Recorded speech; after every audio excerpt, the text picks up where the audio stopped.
Kita lanjutkan dengan sirkuit emitter follower ya. Jadi nanti kenapa namanya emitter follower juga ya. Jadi kita akan klarifikasi lagi ya. Jadi di sini inputnya sekarang adalah seperti biasa antara base dan emitter ya. Sedangkan outputnya sekarang adalah di kakinya emitter. Jadi kita ambil seperti ini. Ya. Jadi kalau di sini kita bisa juga lihat yang common di sini ya, yang common yang menjadi milik sama-sama milik input dan output adalah kolektor ya. Ini nanti kalau kita ground ini ya, kita ground, maka kita bisa lihat bahwa base-nya akan terkonek ke ground dengan kolektor dan outputnya juga akan connect ke ground dengan kolektor ya, jadi emitter kolektor. Jadi ini juga dinamakan common kolektor ya. Oke, tentunya amplifier.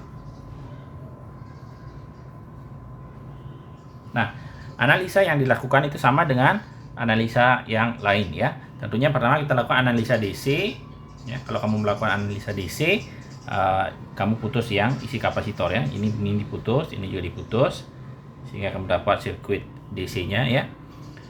Setelah itu kita dapatkan parameternya seperti RPi ya, dan pastikan transistornya bekerja mode aktif ya. Transistornya mode aktif, maka kita sekarang akan melakukan analisa DC.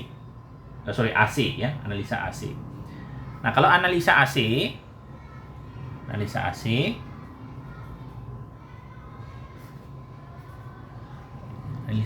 ya, alternating current. Tentunya yang kita lakukan adalah kapasitornya kita short ya. Kapasitornya kita short. Kemudian tegangan DC untuk supply-nya ini kita ground. Ya.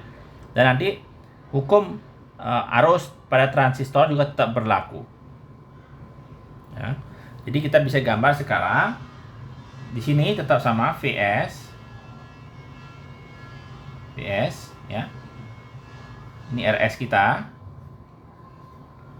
Yang ini ya. Ini di short ya. Karena kapasitor itu kalau kena sinyal AC dia hambatannya hampir 0 ya. Kemudian kita ketemu R1 yang sudah di ground ya, karena VCC itu DC, kita ground, sehingga kita bisa tulis di sini adalah R1 dan R2. Seperti itu. Ini R2. Sama-sama ke ground, R1 juga ke ground. Ya. Sampai situ kita ketemu base. Ini base-nya kita. Base, ya. Nah, tentunya base itu ada RPi ke E ya. Ke E ini ada RPi. Oke. Cuma saya akan tulis sekarang RPi-nya seperti ini. Saya akan gambar seperti itu, ini RPi. Ya. Nah, sekarang kolektornya akan saya taruh di sini. Sini kolektor. Ya.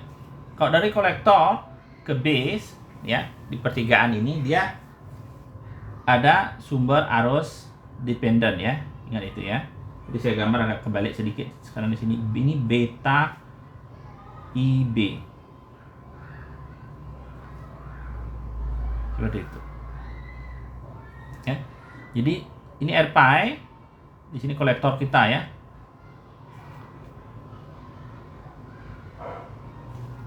Di sini emitter kita. Nah, kita sudah sampai emitter. Emitter kita pergi ke RE. Ini RE kita. Dan ini kita short juga, ini adalah RL. Jadi RL dan RE itu jadi paralel. Dan ini bisa kita connect. Ini groundnya. Seperti itu. Jadi di sini kamu bisa lihat di sini outputnya, Vout ya. Vout, ini Vin ya. Itu yang common atau yang sama, Vout-nya itu E dan C, VI-nya itu B dan C, Sehingga yang common adalah kolektor ya. Sehingga namanya common kolektor juga ya. Atau nanti kita lihat kenapa namanya juga emitter follower. Oke. Nah, kamu juga perhatikan di sini, kalau di sini IB ya harusnya ya IB. Nah, di sini penambahan arus dari kolektor, sehingga di sini arusnya adalah 1 plus beta ya, 1 plus beta kali IB. Seperti itu. Oke. Saya harap sekarang sampai momen ini sudah jelas ya. Untuk bisa mengubah dari sini ke sini ya. Nah, sekarang kita akan mencari gain-nya ya, voltage gain ya. Jadi voltage gain, jadi kalau kamu perhatikan, yang pertama kita analisa adalah Vout-nya ya. Karena kita sudah dapat arus yang ke sini ya. Jadi arus yang ke sini, sehingga kita bisa tulis bahwa kita pakai hukum Kirchhoff ya. Di sini tegaknya Vout ya. Jadi arusnya split ke sini. Jadi 2 ya. Jadi tapi ini kita bisa juga anggap paralel ya. Jadi kalau kita bisa tulis Vout itu sama dengan RE paralel RL ya, ini paralel dia ya, dikali arusnya yang ke sini. Itu arusnya adalah 1 plus beta kali IB. Seperti itu. Itu persamaan pertama yang kita dapat ya. Nah, persamaan kedua kita bisa dapat dari inputnya ya. Jadi input kita bisa lihat Vs itu sama dengan ya, Vs di sini ada di sini ya. Sekarang kita akan tentu buat di sini, kita akan definisikan ini Vin. Jadi Vin itu kita anggap nilai tegangan Thevenin dari Vs kita ya. Jadi Vin-nya di situ, sehingga kita ganti sekarang Vs-nya dengan Vin ya. Jadi kalau Vin ini adalah tegangan di sini, tegangan di sini itu kita bisa pakai langsung ke sini ya. Jadi kalau kita pakai hukum Kirchhoff, Vin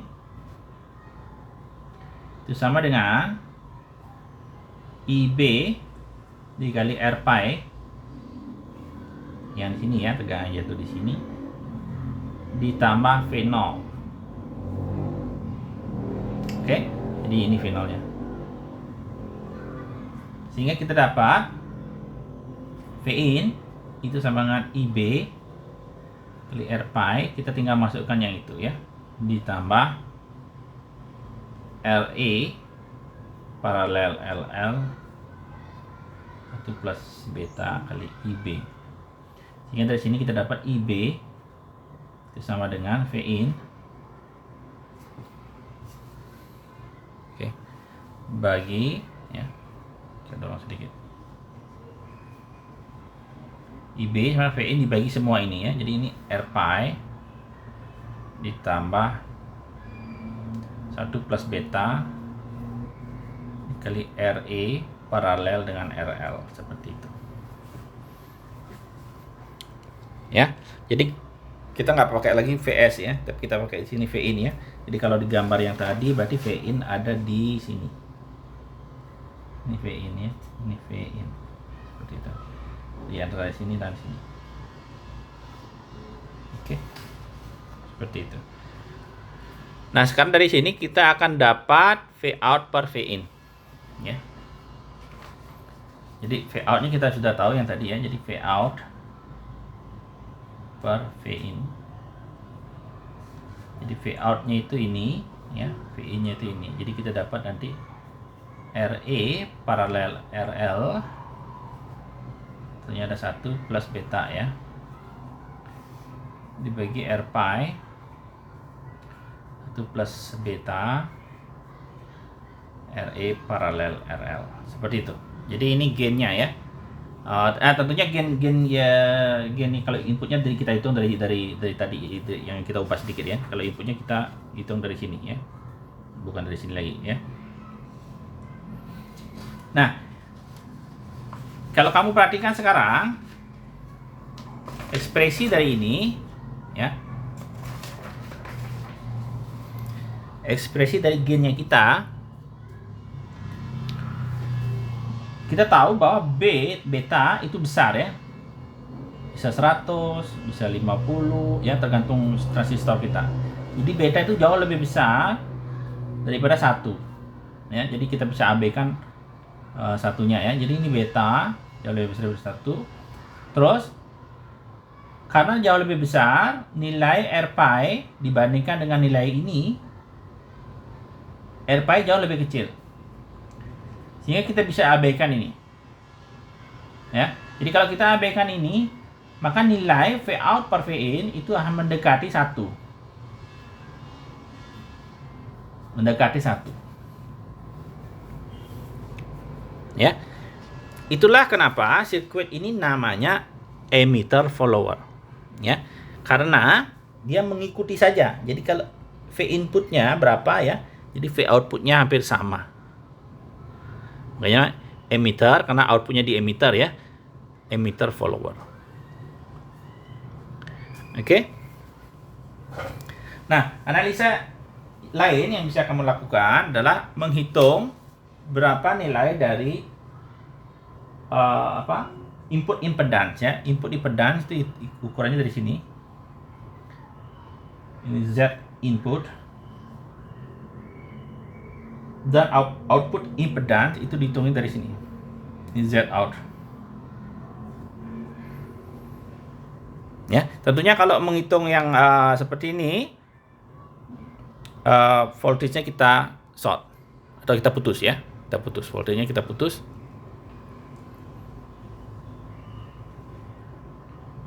Seperti itu. Tapi kalau menghitung Z out nanti voltage-nya di short. Ya. Jadi kalau Z in ini kita tinggal lihat ya. Kita tinggal lihat.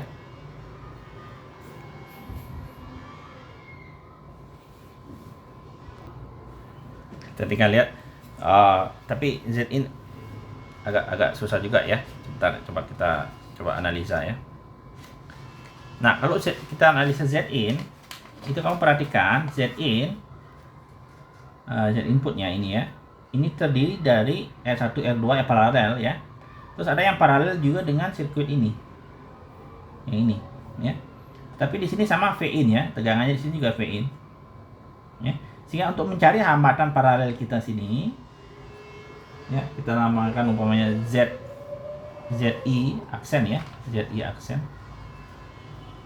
ZI aksen itu adalah hambatan yang di sini. Jadi sirkuitnya kita tuh nanti seperti ini. Jadi di sini ada paralel R1 ya. Ini ada R2. Di sini ada ZI aksen. Ini sirkuit kita ya. Jadi ini yang kita lihat. ZI ya. Jadi input impedans yang kita lihat di sini ada R1, ada R2 dan ada hambatan di sini. Nah, ini dia. Nah, berapa sih besarnya ini? Kita lakukan metode connect ya. Jadi kita connect, di sini tegangannya berapa, arusnya berapa. Nah, tapi kita sudah tahu di sini tegangannya VI ya. Arusnya IB. Sehingga kita tinggal hitung ZI-nya itu, ZI aksennya itu sama dengan V in dibagi IB. Ya. Kita masukkan persamaan tadi, kita udah tahu tadi ya. Ini. Jadi ZI aksennya itu kita pakai yang ini, kita dapat itu sama dengan R pi tambah 1 plus beta RE paralel RL. Jadi itu yang ini. Sehingga kita dapat Z input kita itu sama dengan R1 paralel R2 paralel Z input aksen. Seperti itu. Paralel dengan yang ini. Oke. Jadi kalau nilai betanya besar, nanti ini besar sekali ya. Jadi nanti kalau dia paralel, dia akan didominasi oleh R pi dan R1 R2. Ya, tentunya kalau ini besar, ini R pi-nya juga nggak pengaruh lagi ya. Oke, karena dia dimakan oleh ini ya. Oke, jadi seperti itu input impedance-nya ya. Bagaimana dengan output impedance? Output impedance juga sama, tapi ini nanti kamu short. Ini kita short. Terus ini kita connect dengan sama seperti tadi seperti video sebelumnya ya, kita connect dengan sebuah tegangan dan kita hitung arusnya berapa. Jadi yang kita lakukan, kita ini short ya, ini short. Jadi kita dapatkan seperti ini RS.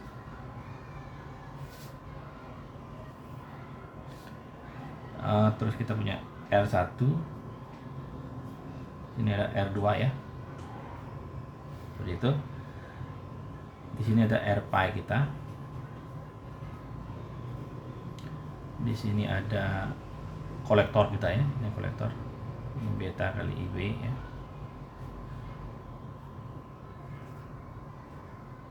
Di sini ada RE kita. Ya, kalau kita lihat di sini RE-nya nggak kehitung ya. Jadi di sini kita connect dengan sebuah tegangan. Seperti itu. Ya, jadi di sini IB, ini kita tahu ini IB. Di sini adalah 1 plus beta ya kali IB. Oke, jadi kita taruh tegangan tes ya, Vx, dan kita hitung berapa sih Ix, seperti itu. Jadi ini analisa sirkuit biasa ya. Jadi tentunya ini nanti paralel semua, ini paralel, ini seri ya, dan seterusnya. Melakukan analisa sirkuit.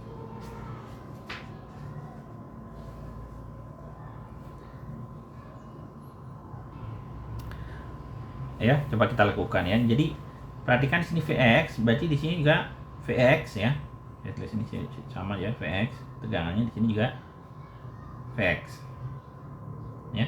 Jadi dari sini kita bisa dapat Vx itu seberapanya IB. Ya, karena IB ini kita bisa gabungkan ya, ini paralel semua ya. Oke. Jadi kita bisa gabungkan itu sehingga kita dapat nanti sirkuit kita ya, kita gambar ulang ya. Jadi ini saya tulis R1 aksen ya. Ini paralelnya itu ya. Di sini ada R pi. Ada IB. Jadi IB-nya juga lewat sini. Sini ada Vx seperti itu. Sedangkan ini ground ya. Ini kita ground. Ini ground. Sehingga dari sini kita dapat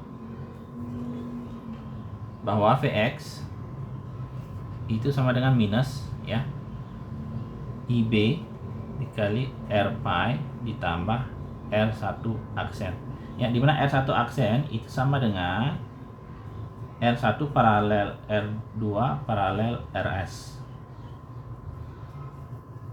Jadi kita sudah dapat Vx ya. Tapi dari sini ini sudah analisa sudah selesai, kita pakai sekarang node yang ini. Jadi di sini ada, kita pakai hukum Kirchhoff arus ya. Hukum Kirchhoff arus kita bisa lihat yang ini yang masuk berapa, yang keluar berapa. Jadi ini yang masuk itu adalah 1 plus beta kali IB, itu yang masuk di node ini ya. Ditambah IX yang masuk sini. Terus yang keluar berapa ke sini? Sama dengan Vx per RE ya, ini yang keluar ke sini itu Vx, ini dia.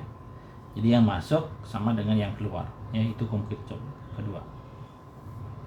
Oke, sehingga kamu bisa lihat di sini kita dapat IB nya, kita tinggal gantikan nanti di sini jadi apa namanya, ini 1 plus beta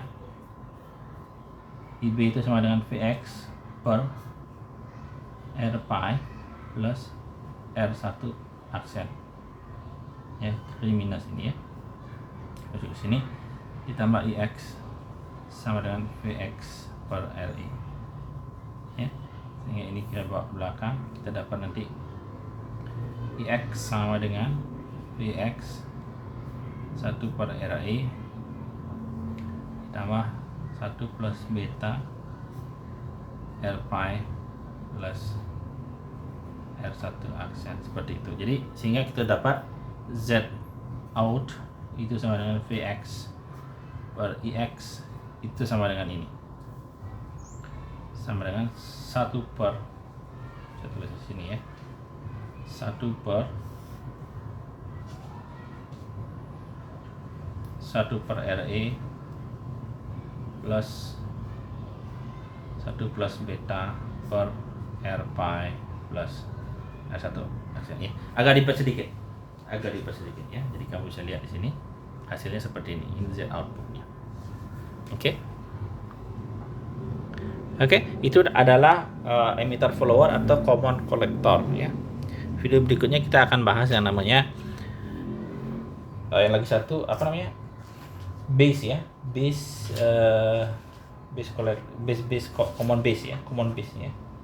Common base amplifier. Oke. Sampai ketemu di video yang berikutnya.